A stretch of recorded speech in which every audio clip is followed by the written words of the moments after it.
At my own birthday dinner, my mother leaned toward my brother and whispered 5 words in front of everyone. Go change your locks.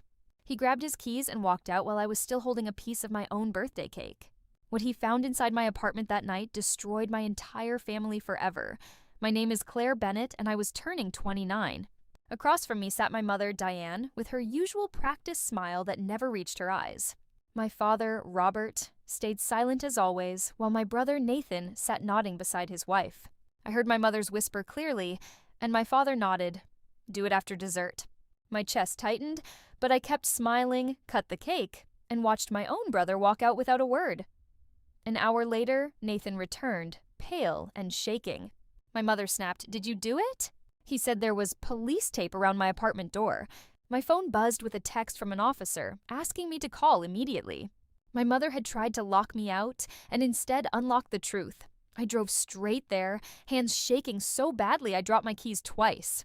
A young officer, Daniel Hayes, told me there had been a break-in, but nothing was stolen. My television and laptop sat untouched. The door had been forced with a crowbar, and Nathan had a key, so it was not him. A fingerprint match came back. The man was already in custody, a crowbar in his backpack. The name hit me like a slap. Vince Coleman, my landlord's nephew, whose stare always made my skin crawl. Inside my apartment, only my bedroom door was destroyed, and every photo of me and my son, Lucas, had been turned face down on my dresser. A white envelope on my nightstand held a single typed line, Tell your mother the truth always finds its way home. That was the moment everything clicked.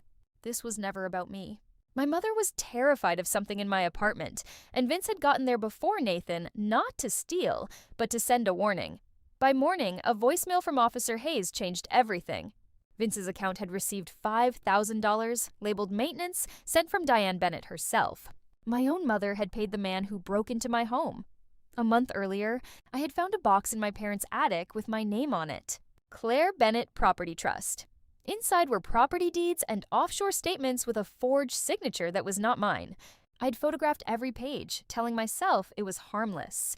Now I understood my father had hidden money under my name, and my mother feared I would expose it.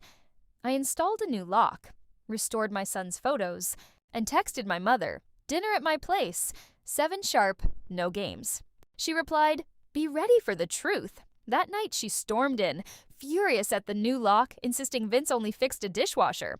I told her the police already had the bank transfer, and her face went white as she admitted she had sent him to retrieve the documents. When I refused to hand them over, she threatened to call Child Protective Services and take my son away. I was secretly recording every word. Then I told her those offshore accounts were identity fraud, and she was an accessory to a federal crime by her own admission. Her mask shattered. She called me a mistake and stormed out. The next morning, I brought the folder, the note, and the recording to the police station. 3 weeks later, the story broke publicly. My father resigned, my mother's social media vanished, and old friends disappeared. Only my friend Rachel stayed by my side.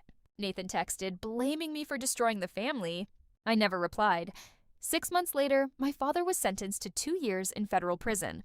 My mother, due to her cooperation in the extortion charge, received 5 years of probation and a permanent restraining order barring her from any contact with me or Lucas. Life afterward became small, quiet, and finally peaceful. One evening, Rachel raised a toast to freedom. I lifted my glass and added, to never apologizing for protecting yourself again.